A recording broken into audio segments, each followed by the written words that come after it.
Thank you for attending, everyone. We're going to get started here in just a minute as people are still entering. Let's see.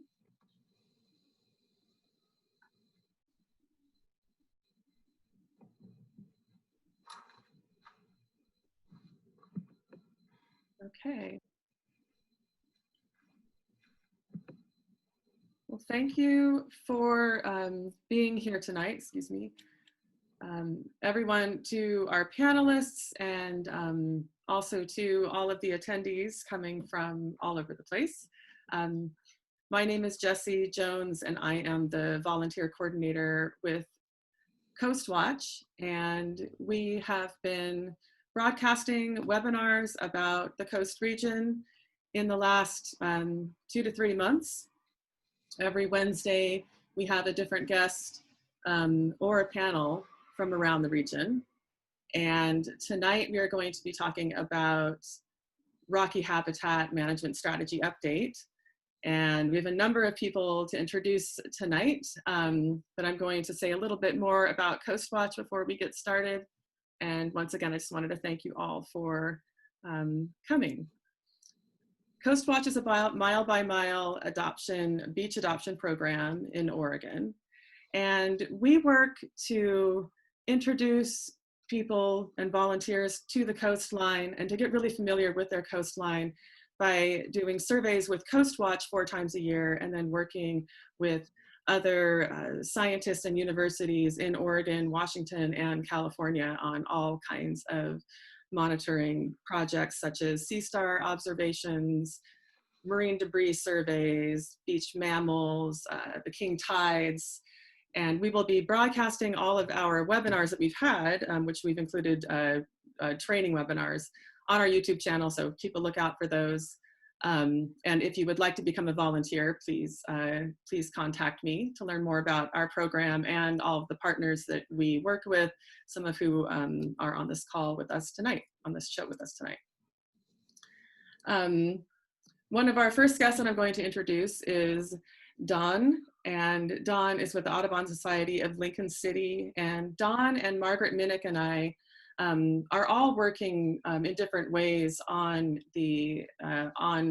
educating about this Rocky Habitat strategy, learning about this Rocky Habitat strategy. Specifically with Coastwatch, we are working to educate the public about what these Rocky habitats are, and we're going to get into that a little bit more and why we're here and what we're going to talk about tonight. But I did want to introduce our panel as we were doing that. So Dawn, please introduce yourself a little bit. Yeah, I'm Dawn Villascusa, and I'm the president of Audubon Society of Lincoln City. We serve both Lincoln and Tillamook counties in spite of our name. So our involvement in the Rocky Habitat process really fits well with our conservation goals. Like I said, we have, between Lincoln and Tillamook counties, our service area includes about 1/3 of the whole coastline. So in protecting and improving the protections on the coast is vital to us. We also have citizen science programs. Some of the ones that Jessie talked about we're involved with, and then some other monitoring and surveys. We have an education program that we reach out into the public schools, and we also have adult education program, and then an outreach program.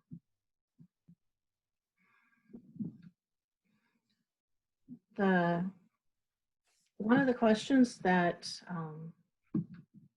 we wanted to, sorry, I drew a blank.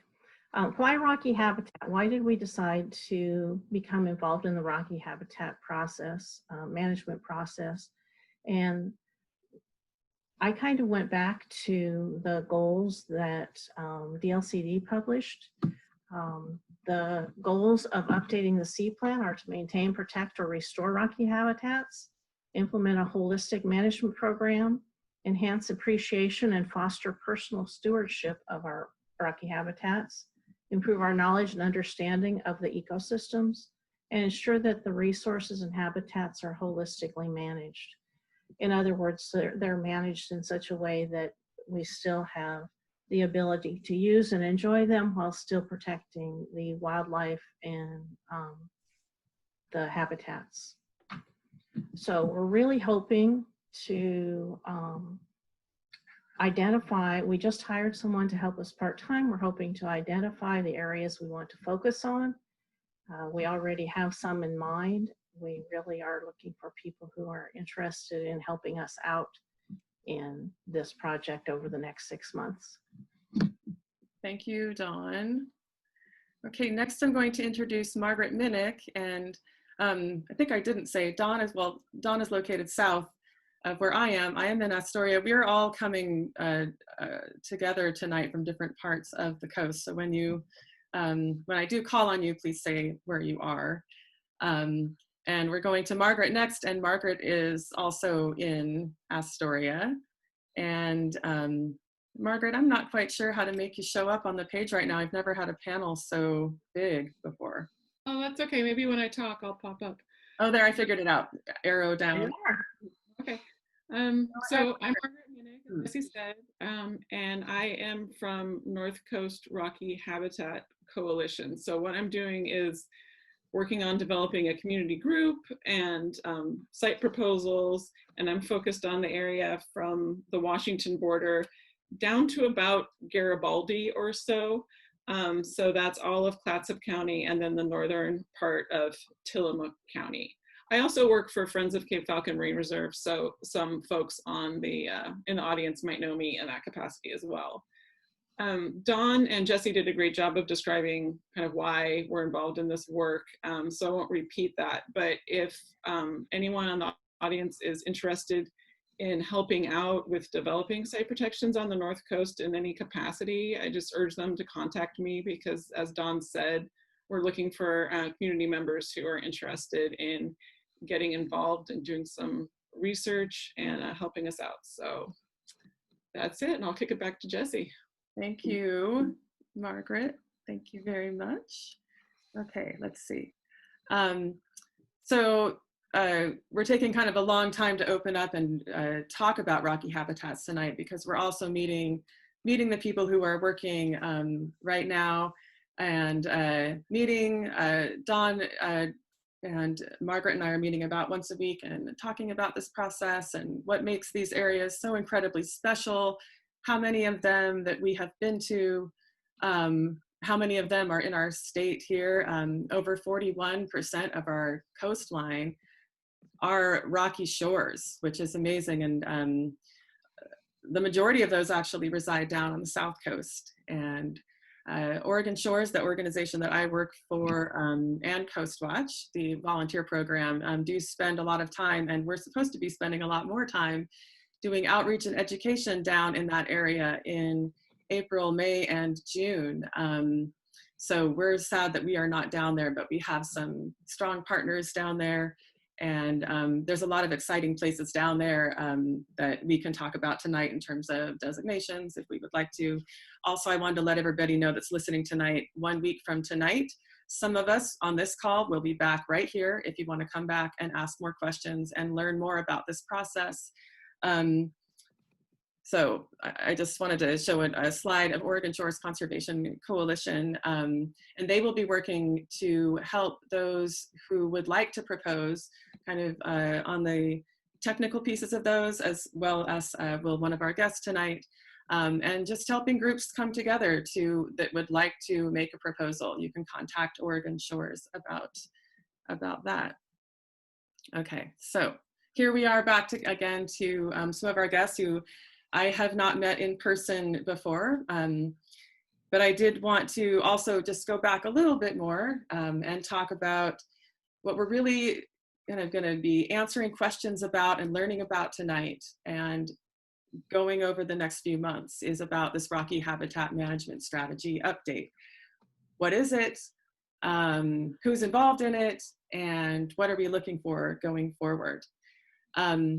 There's something called the Territorial Sea Plan that many people on this webinar may know about, and some people might not. But we won't get into exactly what that is this evening, but there's a lot of information on that you can gather. And there are folks here tonight as well who can help you find good resources to read about the territorial sea plan if you like. And we also have links to share at the end of this tonight. The Rocky Habitat Management Strategy is chapter 3 of the territorial sea plan. And that is the chapter right now that we're all kind of honing in on and learning about and bringing it into the future in terms of updating it. So we're going to talk a little bit about that tonight. And so we have with us from the ODF&W Marine Resources, Dave Fox. Dave, do you want to give a wave? Is that Dave? Yeah, okay, hi. Okay, you can hear good. And then we have Michael Moses, who is with us tonight from the Department of Land Conservation and Development. Hey, Michael. And I know Michael the best, and so I just wanted to introduce him first, even though I did just introduce Dave. But Michael and I have not met in person either, but we have met on video chat before in this context, learning about these designations. And Michael, can you remind me, are you the sort of brains behind the whole mapping tool that we're going to share about tonight? Are you part of the team with Tanya on that? And what is your role in this process? Sure, thank you. Hi, everybody. I am with the Department of Land Conservation and Development. It's a mouthful, like Jesse said, and I'm charged with coordinating the update process. So I get to be a professional cat wrangler of sorts. And I'm also overseeing the development of the tool with several other partners. So I wouldn't say I'm the brains behind the tool by any means, but I'm helping to shape what the tool is now these days, along with some folks at DLCD and with the team behind the technology, which is from California. So yeah, I get to work with a lot with our other guests here in walking through the amendment process to the Rocky Habitat Strategy. Great, thank you. And Dave, I am happy to meet you, and I'm really grateful that you joined us tonight. Thank you. It looks Sure, like, yeah, I'm happy to be here. It looks like you're maybe working from is that your home office there? Yeah, like many of us have been working at home for the last couple of months. Yep, exactly. I've got my little studio set up here. So Dave, where are you coming from tonight? And can you tell us, I know we asked you to come here to help us answer some questions. Are you involved in this process at all, or are you just sort of a resource for those of us who are working closely? Yeah, a little bit about myself. I work for the Oregon Department of Fish and Wildlife Marine Resources Program, and my office is at the Hatfield Marine Science Center in Newport. I'm located about 4 miles straight line east of there right now at my home. So I've been with the department for 31 years now, and my job, at least in the past 15 years, my job has been to manage a number of programs that we have in marine resources where we sort of do research and monitoring and stock assessments of marine fish and wildlife. And most of that work, or all of that work, is really to support management of those species. And we also do work on marine habitats and work with various habitat management functions. So the whole time I've been at ODF&W, I've been involved with Oregon's marine habitats. So, rocky shores, rocky habitats included in that. And I've been involved with the Ocean Policy Advisory Council really since its inception. So for 30 plus years. Okay. I was involved in the Ocean Policy Advisory Council, I guess it wasn't mentioned yet, that's the policy group that kind of oversees the territorial sea plan and oversees the development and revision of the Rocky Habitat Management Strategy. And that council consists of kind of representatives from different interest groups along the coast, as well as coastal cities, counties, port districts, and also it has the whole suite of natural resource agencies from the state that have a hand in managing marine resources. So anyway, I was involved in the original development of the Rocky Habitat Management Strategy. Back then it was called the Rocky Shores Management Strategy, back in 1994. So I was kind of involved in all aspects, all steps of that process. Okay. And have been involved in this revision since its beginning as well. And ODF&W's role here is, you know, we're the primary state agency responsible for managing our marine, fish, and wildlife resources, as well as land and freshwater resources as well. So our species and habitats in the environment. And we have a role as one of the members of OPAC, and personally, my role has been primarily more from the technical side of kind of knowledge of the habitat, of marine ecology, and also of marine resource policy. Okay. And law and you know, regulation, those types of things. Okay. Great. Great. Well, the tech side, perfect. Okay. Well, thank you. It's really nice to meet you, Dave. Thanks for coming. Yeah, thank you. You're still with OPAC now, right? You're still on the OPAC board. Yeah, really, the representative is my boss, who is Karin Braby, who's the Marine Resource Program Manager. Okay. So she manages the whole program, and I manage kind of 1/3, so to speak, of the program. Okay. So I kind of support Karin in that role. Okay. Great. I'm really glad you're here. Next joining us is Charlie Plyben, and he's the Rocky Habitat Working Group lead, or do you call yourself the chair, Charlie? I'm not quite sure. Thank you for being here. The chair, sure. I'm certainly not the lead. I think the agency is definitely the lead on this, but Okay. yeah, I'm Charlie Plyben. I am the Oregon Policy Manager for Surfrider Foundation. Dave mentioned the Ocean Policy Advisory Council. That is sort of the overarching body that's charged with this Rocky Habitat update. And I sit on the Ocean Policy Advisory Council representing ocean recreational users, specifically non-consumptive ocean recreational users. There's other, there are other representatives that represent recreational fishing interest. So I represent all the other things. So beach going, surfing, whale watching, photography, wildlife viewing, whatever it is that you like to do if you're not extractively taking something out of the environment recreationally.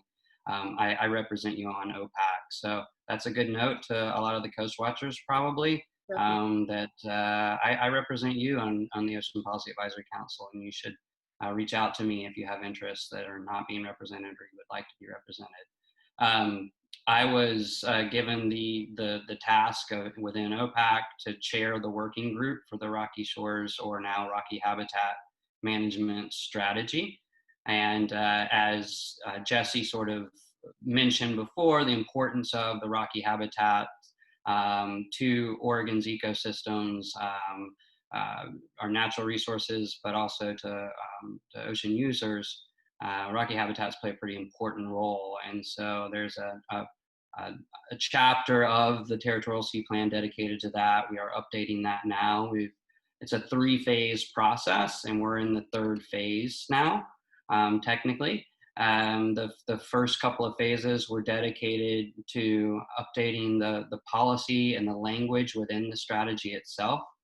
The second part of the 2nd phase of the process was really dedicated to creating this new public process that we're in right now, and sort of the designation categories and how designations would work.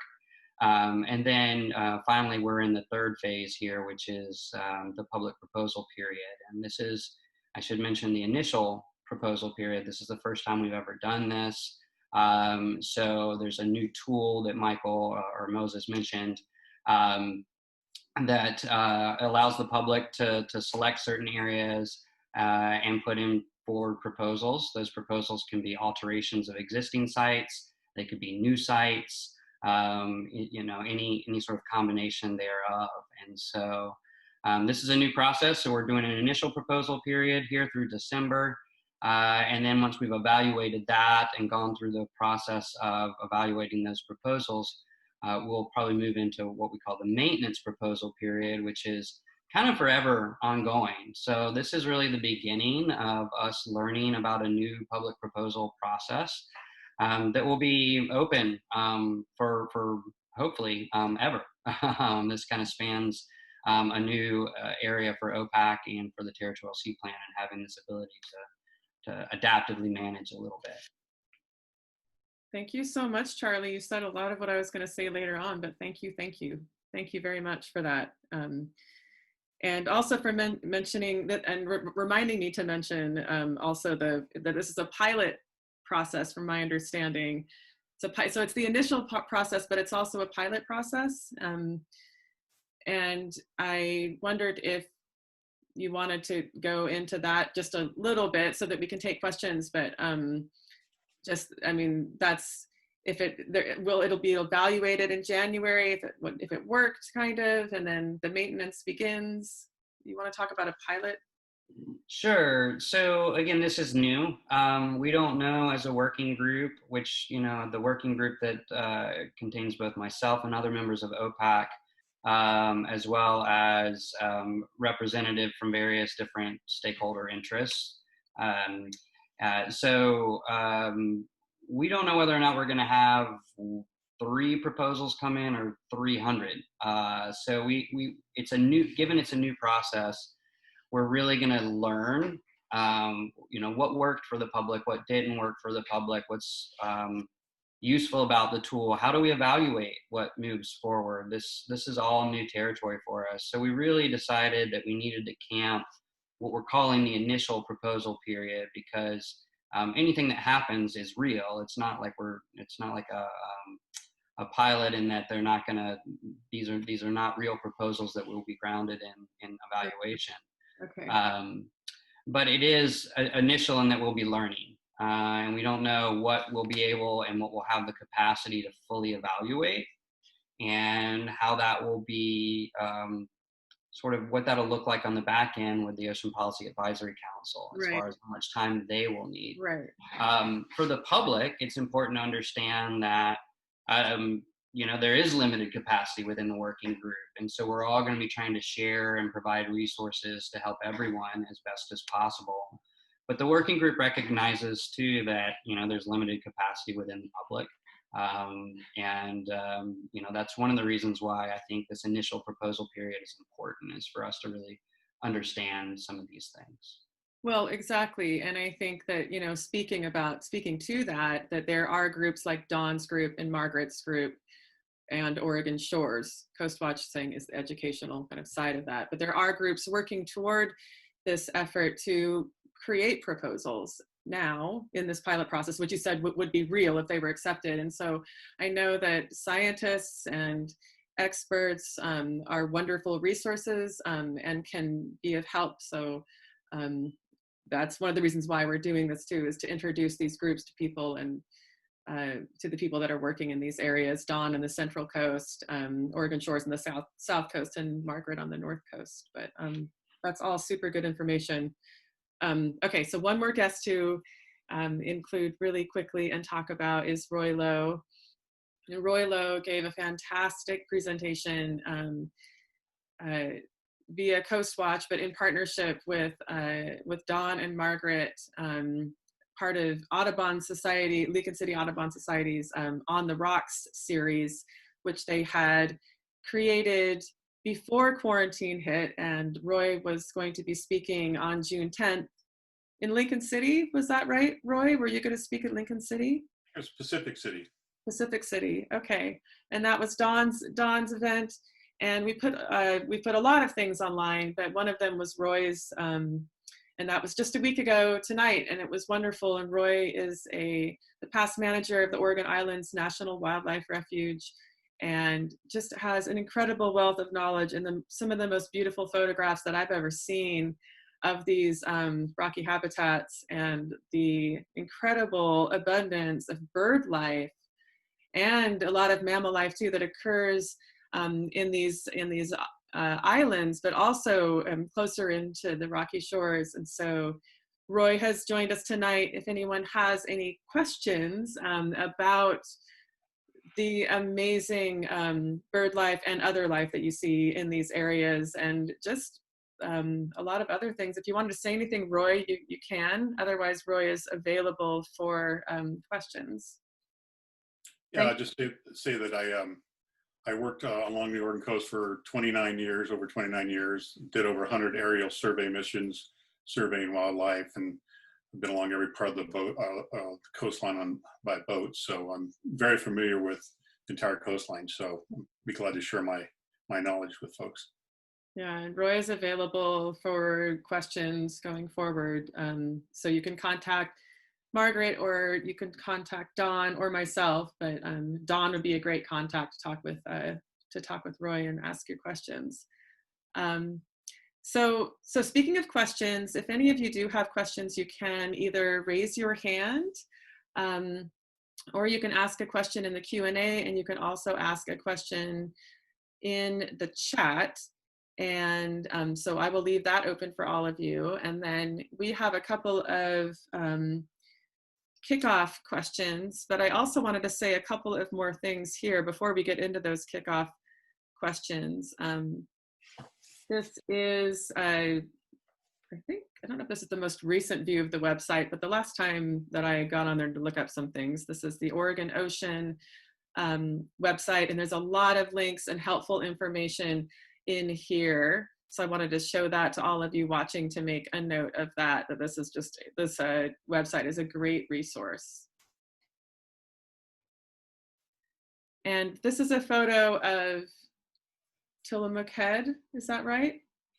Tillamook Head is just off to the left, so it's looking south towards Ecological Point, Chapman Point, Haystack Rock in the distance. Okay, perfect. So this is like the north side of Tillamook Head here? Yes. Okay. So I wanted to talk to coast watchers and just to people about the Oregon coast. So this is sort of where the first place where I would go if I wanted to visit a real rocky habitat. If I was going to go from Astoria and head south, this is, I would have to get somewhere here. Some of this area, a lot of this area is actually inaccessible. Some of you may notice and know the name Oswald West. That is here. A number of other. Margaret, did you want to? This is your neck of the woods. Did you want to chirp up a little bit about any little spots there that other people might know besides Oswald West? And you're on mute. Yeah. Well, I mean, you know, Tillamook Head is in Ecola State Park. There's Ecola Point there that you can see in kind of the middle ground of this photo, and then Sea Lion Rocks, which is really important habitat for seabirds and sea lions as well. So all those areas are just very rich in intertidal and bird and life. So yeah. Oh, that's true. Oswest is south of Haystack Rock, which we Oswest is this is all the second headland coming out down there, and that's where Cape Falcon Marine Reserve is actually. Right, Cape Falcon Marine Reserve, and then we have Chapman Point, kind of Ecological Point there, and Chapman Point there with those three rocks. So then all the way to the south, we would be looking at around Brookings area, and Roy shot and sent me both of these photos, and I thank you. And this is just a little teaser of what you get from the video from the tent that is available, will be available shortly on YouTube. Roy, did you want to tell us anything about this photo and what we're seeing in this photo here? Yeah, that's Harris Beach State Park on the left. And then on the right side of the photo is part of Goat Island, and that's the largest island in Oregon at 21 acres, and it was the very first refuge island within Oregon Islands National Wildlife Refuge. Oh, that's so interesting. The largest island off the coast of Oregon? Yes, 21 acres. 21 acres. And what is the name of that island? Goat Island, but if you talk to local fishermen, they call it Bird Island for a good reason. Oh, okay. Yeah, that's right. Okay. And Harris Beach, I've noticed, and this might be a question for Charlie or Michael or even Dave. I've noticed that Harris Beach is is designated a marine reserve. Is that something that you are familiar with, and is that correct? That's what I have. Yeah, this is Dave. I'll answer that. So it's not a marine reserve, and this is maybe will come up in questions later on. So Harris Beach actually has 2 existing rocky shore designations, depending on where you are on the beach. So kind of the central part of the beach is designated as a marine garden. Oh, and marine that's, garden. currently, I'm sorry. Excuse me. yeah, and that's been a marine garden for many years. And then north and south of that, extending for a couple miles in each direction, it's designated as a research reserve. Okay, so I think that I misspoke. Marine garden, and marine garden is also the designation of Haystack Rock and Cannon Beach. And that's correct. Yeah, very different places. And how many current marine garden designations are there now on the coast? So less than 10. So there are 7 marine gardens. 7. Okay. Yeah, and there's 7 research reserves, sorry, 6 research reserves, and then 1 what we call currently habitat refuge, but under the new strategy will be called a marine conservation area. Okay, great. Those are those designations. And then there's the marine reserves and marine protected areas kind of as well. And those are right. And those are separate, and we can definitely answer that about why they are separate. But yes, I misspoke. Really, it was the marine education, marine garden that is of interest to some people, and it's interesting about of Harris Beach. So thanks for that photo, Roy. And we do have a question from Dennis White. Question for Charlie: are there any criteria developed to rate or evaluate the proposals?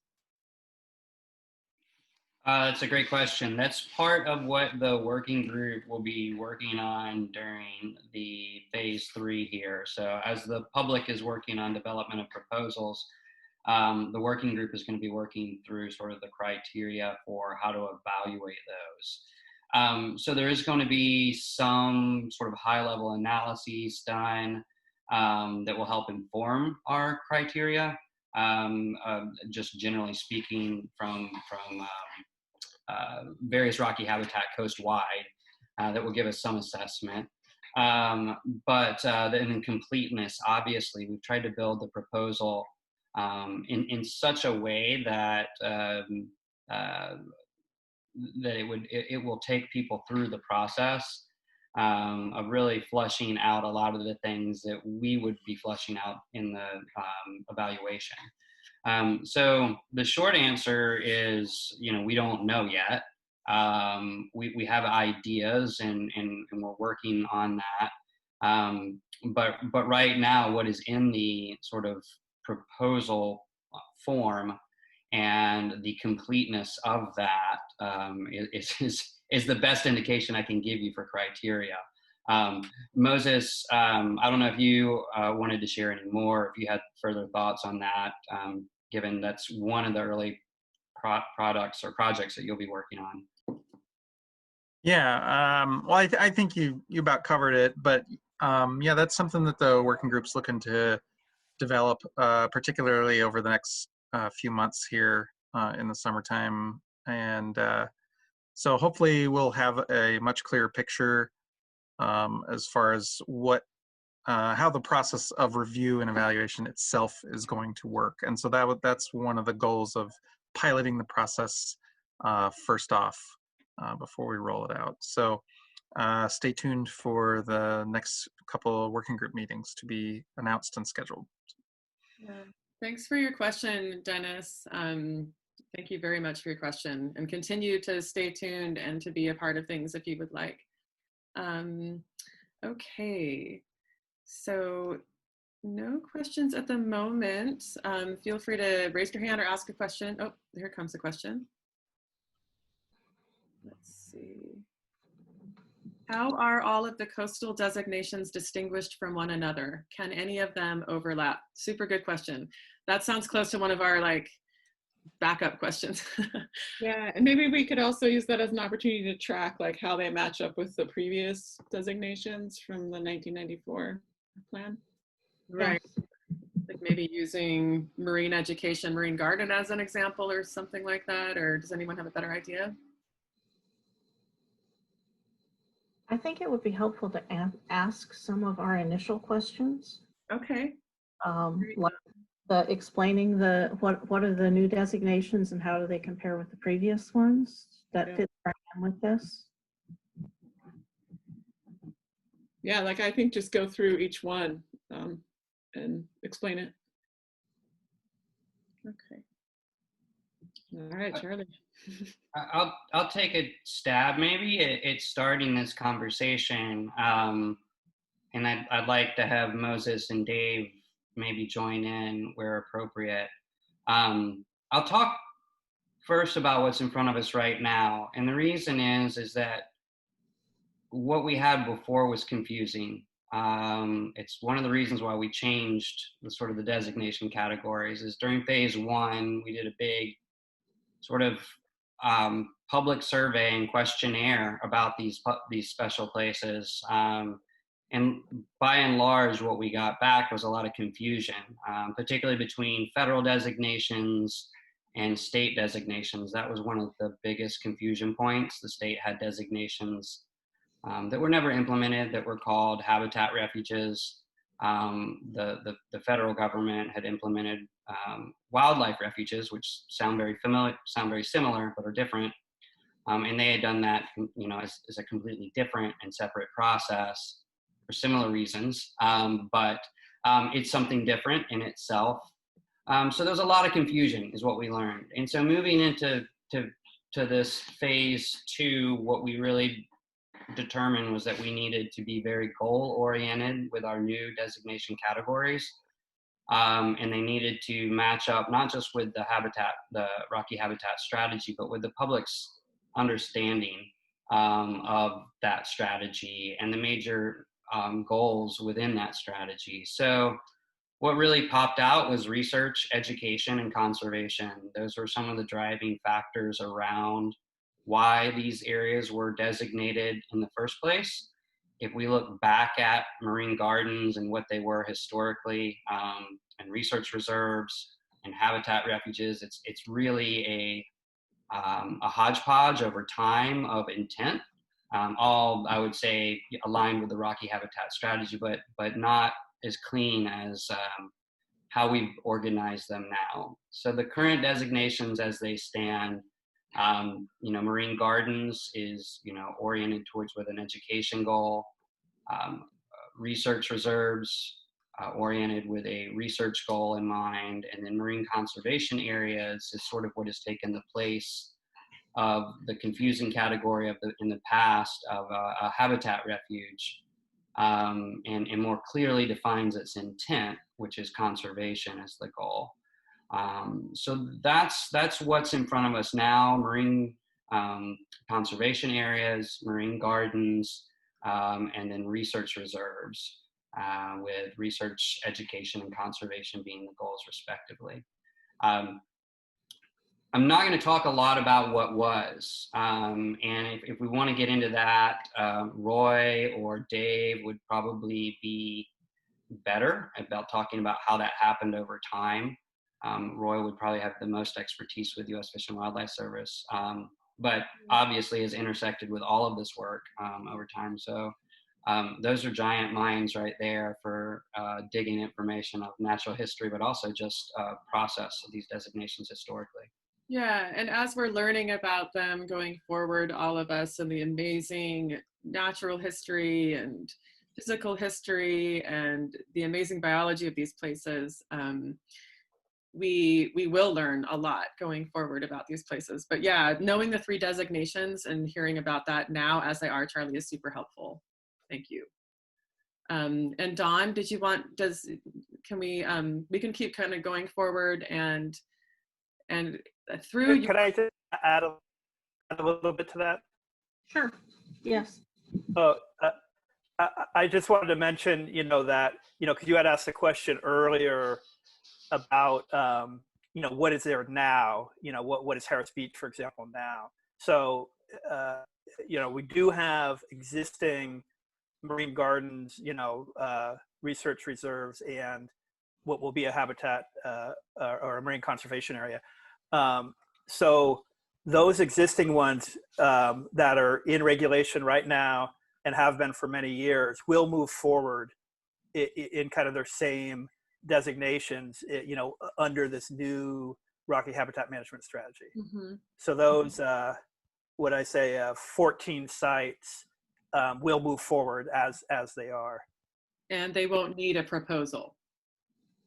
Correct. That's correct. Yeah. Okay, I'm just taking a note of that. And that's 14 sites, Dave.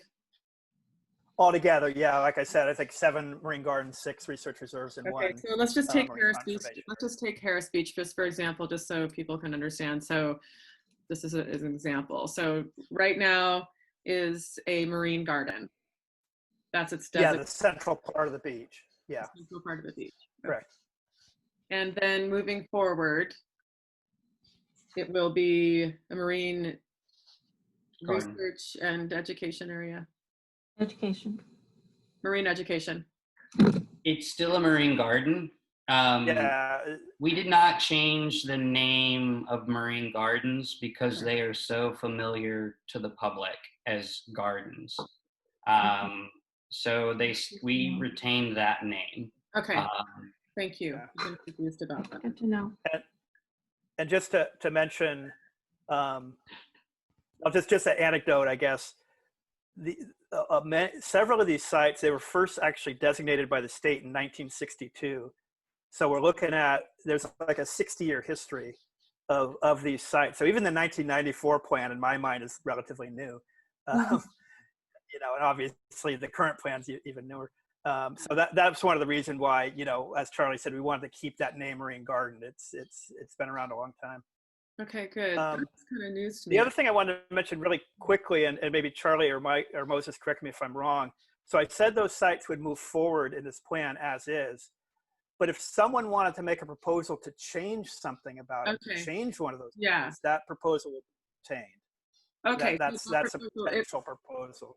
Okay, good to know. Okay, that's helpful. Because that's what I thought. Like, they could move forward if nothing is proposed to either keep them as they are or change them. They will move forward as is, but they are also open to more study, more dialogue, that type of a thing. Maybe a proposal or something if there's a group that supports that, the information to do so. Yeah.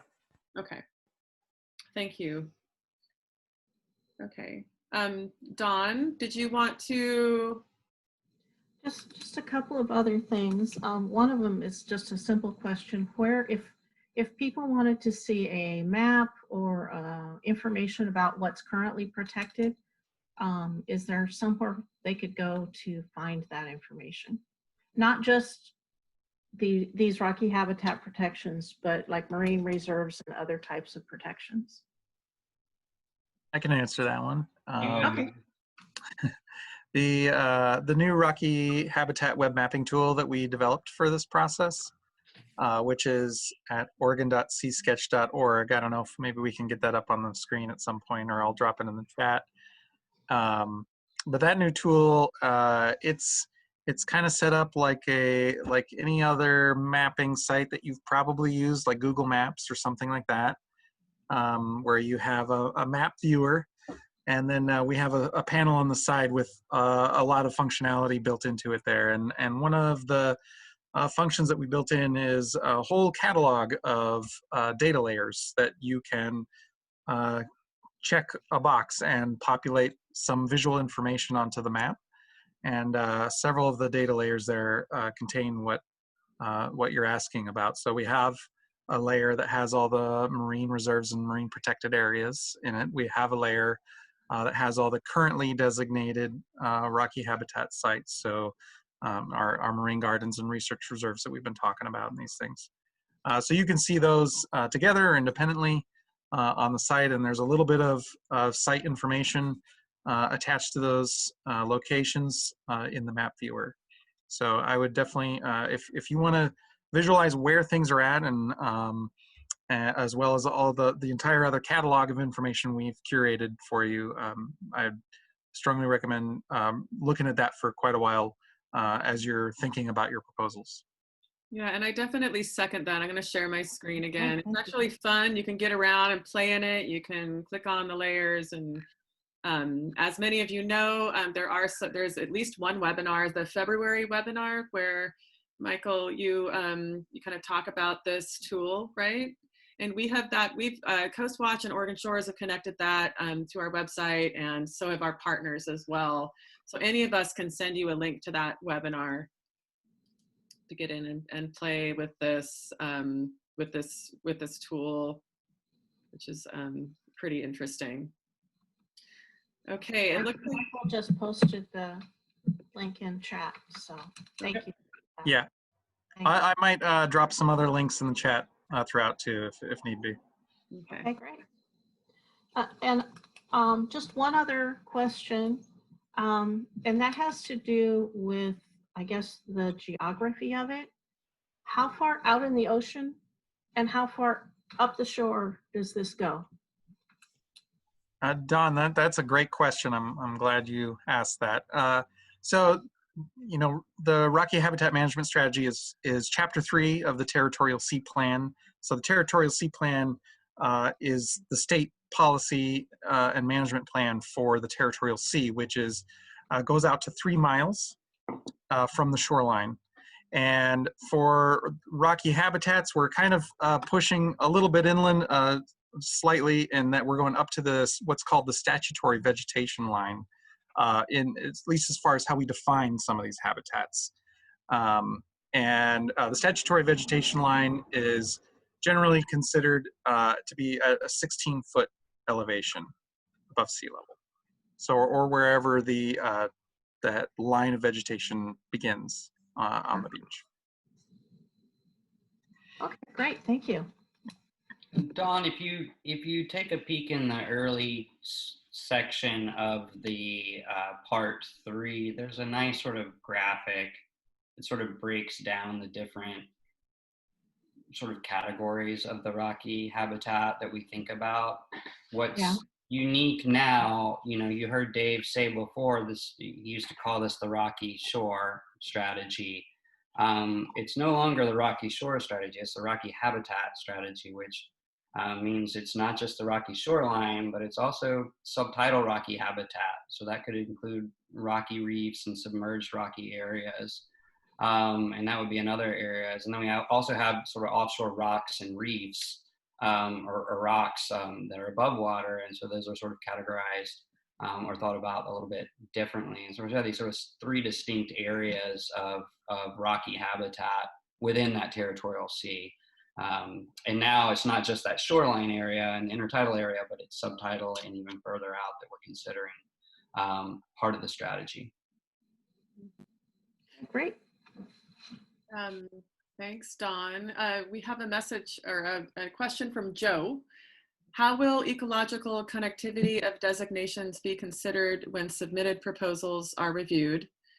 And then he has another question. Do the panelists have any recommendations for the public in considering habitat connectivity in developing site proposals?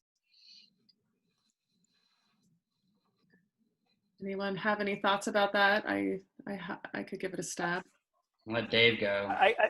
I guess I could kind of give it a start. You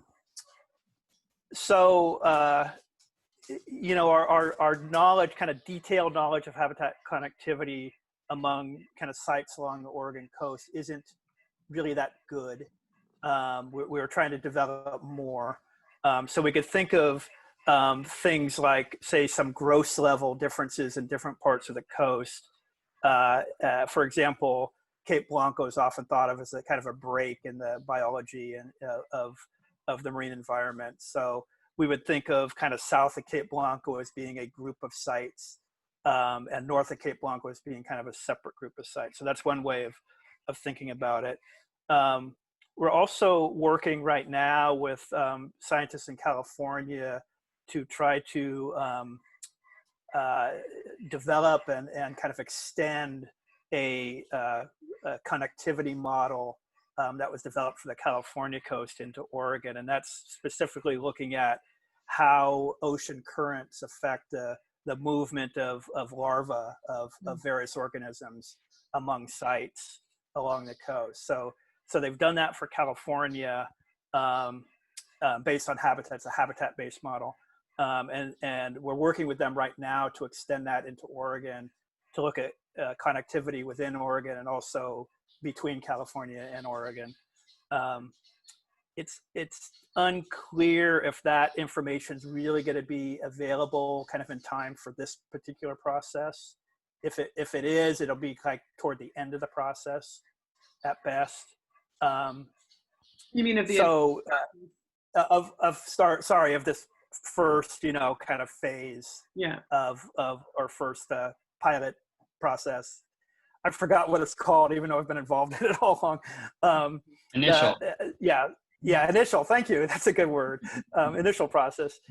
So it's unclear if that would actually be available. We hope it will be, and if so, we would definitely consider that in thinking about proposals, because I think like Moses said earlier, we haven't, and Charlie as well, we haven't really fully developed our criteria for how we're going to look at these, but I envision not only looking at individual proposals, on a site basis as they come in, but look, kind of laying them all together and look at the kind of the sum total of all of them, and think about connectivity and think about that as one of the types of criteria we might use in helping, make recommendations about different sites. Okay, thank you. And I would just add one little piece to that, is that one really important thing for the public to consider, not just ecological connectivity, but human connectivity and human uses, that will geographically and spatially be very important when it comes to certain like recreational opportunities and other things. Whenever there's an area-based management or conservation process where all of the actions could happen in one geographic area, it disproportionately could affect users. So that's what we would anticipate, particularly in the back end of this process with the Ocean Policy Advisory Council, and certainly the working group will probably be looking at human impacts and how that's as much as they will ecologically. And I think that's just something we've learned in area-based management, something that we've seen that drives a lot of processes here in Oregon. I'm not going to put the weight of one over the other, but I will say it's been clear to me in this process and others that that will need to be a big consideration as well, and how people think about and develop their proposals is sort of that human connectivity. Mm-hmm, mm-hmm. Thank you for that, Charlie. And I'd like to add, I think, obviously Dave and Charlie, fantastic answers. But I just wanted to dovetail a little on Charlie's there, that, it's stated at the top of the territorial sea plan, or in the Rocky Habitat Management Strategy rather, that, one of the primary goals of the strategy is to balance resource use and protection with human use. So that, just to reiterate what Charlie was saying, like that is going to be just as important, if not more so, in consideration of these things. And also to back to Joe's question a little bit, at the risk of creating a straw man, I would say that consider that establishing a network of protected rocky habitat sites, or rather more highly managed rocky habitat sites along the coast, is in itself a form of ecological connectivity, in that now we could potentially be managing all new sites in a string up and down the coast that currently have no such management. So this process in and of itself is somewhat meant to increase connectivity in these ways. So just something to think about. Okay, thank you all three of you for the great answers. Oh, Dawn, you're muted. I've been trying to stay muted, but I tend to forget to unmute. We have a couple of questions in the chat. Yeah, go ahead, take them, Dawn. what resources are available to help community groups submit the site designation proposals? Steve Griffiths asked. Sure. So that OregonOcean.info website, I'll drop that link in the chat as well. But Jesse, I believe, was the one sharing that on the screen at the beginning of the webinar. So there's a ton of resources available there. Well, maybe not a ton, but there's some resources there for you.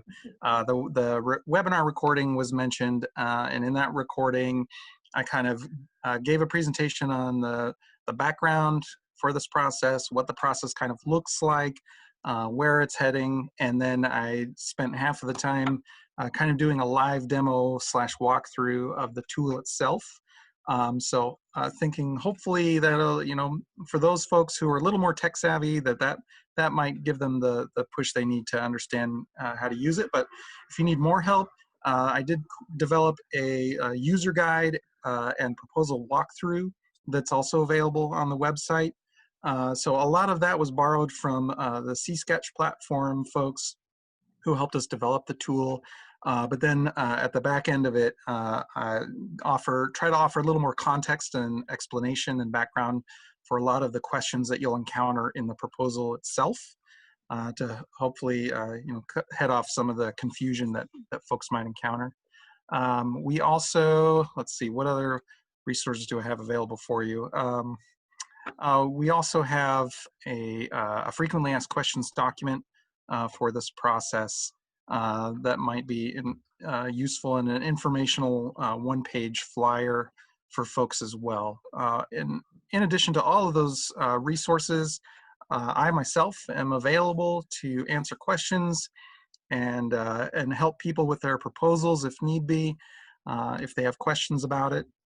So feel free to email me or call me. My information is all over these resources and on the website. And like doing webinars and meetings and things like this as well, I'm making myself as available as possible to do so. Thank you very much, Michael. And I just also want to remind people too that if you are on the North Coast and you want to talk to the community groups that are kind of helping out with this and others, definitely go to them as well. This is going to be a process that all of us are going to be taking a role in. So you can contact Margaret on the North Coast, Dawn on the Central Coast. You can contact Oregon Shores right now, and also the Shoreline Education for Awareness group. They're a good resource on the South Coast too. And there are more people kind of learning about this as we go along. And a week from tonight, we're going to get together again. I think Michael said he could be there. Dave, you said that you could be there if you needed to be. And Charlie, if you want to join us too. But we're just going to kind of keep talking. And we thought that some more questions may come out of tonight. But we do have a couple more questions in the Q&A. I think these ones are pretty quick. And I did want to just, if I could build off of what Moses provided as far as resources for the public, I just wanted to encourage you to take Roy up on his offer, who said that he'd be willing to provide you with information or otherwise. That sort of deep knowledge and experience with the coast is really what is going to help you develop strong proposals. And not everything's going to be in a map or in a tool online, and anecdote and information from hundreds of aerial surveys and people like Dave Fox, and they have limited time. I highly encourage to not underestimate just the value of picking up the phone and talking to somebody who's willing to give you their time, particularly these two. The other group I would mention is Pisco, which has an invaluable amount of data and information on, particularly in the intertidal. And that's the Partnership for Interdisciplinary Science and Studies of Coastal Oceans. Studies of Coastal Oceans. Thanks. We do for 9 years. We've put a lot of their work. A lot of their work has gone into the tool and layers from them. But they are an invaluable resource if you have more questions about specifically science in any one intertidal area or another, I would think. Yes, and that is Pisco. And I just went to go share my screen, and I'm not so great with sharing my screen and doing chat. So if anybody wants to type in Pisco. And we did have one more question, which can be quickly answered, I think, which is just what's the time frame of this? Oh, thanks, Margaret. I didn't see that one. Yeah. Which I know the answer to, but I'll let one of the experts answer. You can answer it. Basically, the initial proposal process is open now through December. The Ocean Policy Advisory Council, we hope in the spring, potentially later in the year, depending on how scheduling and things like that go, will be taking a look at a recommendation from the working group. So I think between January and March, the working group will be evaluating those public proposals and putting forth some recommendations to the Ocean Policy Advisory Council. From there, the Ocean Policy Advisory Council could either kick it back to the working group or make a decision and would make that recommendation on to the Land Conservation and Development Commission, LCDC. So they would take it up probably at their fall meeting in 2021 and likely approve during that fall meeting during 2021. That is our target. We'd love for all that to happen in that time frame. There's a good chance it won't, but we're going to do the best we can and try and make that happen. But I will add that, you know, if your proposal and you're working on something doesn't happen by December, the time's not up. You know, you still got 2021, 2022. There will be opportunities. It just won't be this initial one. Would you expect it to take as long from proposal to a potential approval at any point, or do you ever expect that time frame to get shorter? That I cannot answer. And unfortunately, there's a lot of process and politics that could jump up between any of those. Again, those are all public meetings with public processes, public comment periods, etc., and lots of people with opinions. So I can't predict that. I'm sorry. Sorry. Okay. Margaret, I think that's a great question. I think that's a great question for the next working group meeting.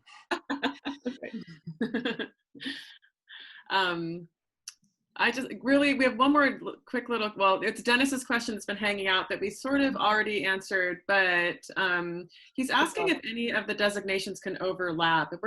And that's kind of a good question, like when we're looking at the mapping tool, are we looking at some hard borders here, or are we looking at some overlap, or is that something we can't answer yet? There are a couple of restrictions, yeah. The major one being if it abuts a marine reserve or marine protected area on the shore side, so like between the MPA and the land, then those are not being considered currently, or any alterations to existing ones, such as the ones down at Cape Perpetua. And there's many reasons for that, but it ultimately boils down to that there's already some overlapping management there, and those areas might still be there. That was a touchy process, so yeah. I'm not sure if things are going to change there at any time in the future. Okay, so those are the. Charlie might have a better answer.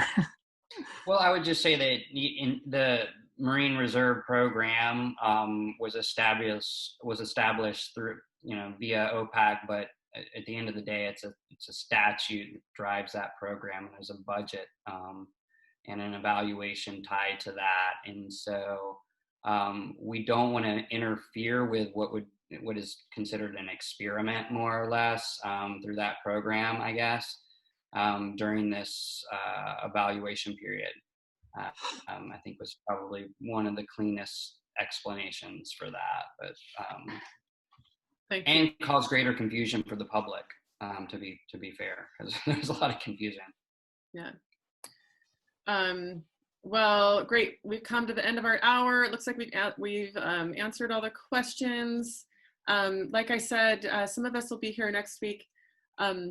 Just thank you to everyone who came here tonight to kind of gather around, talk about our beautiful rocky shores, which all of us, a lot of us, especially Margaret, Dawn, and Charlie, and me, who have been working all the time to educate folks about how amazing these areas are, how important they are to our human way of life, but also to just all of the creatures on the beaches and in these places that make Oregon such a wonderful place to be.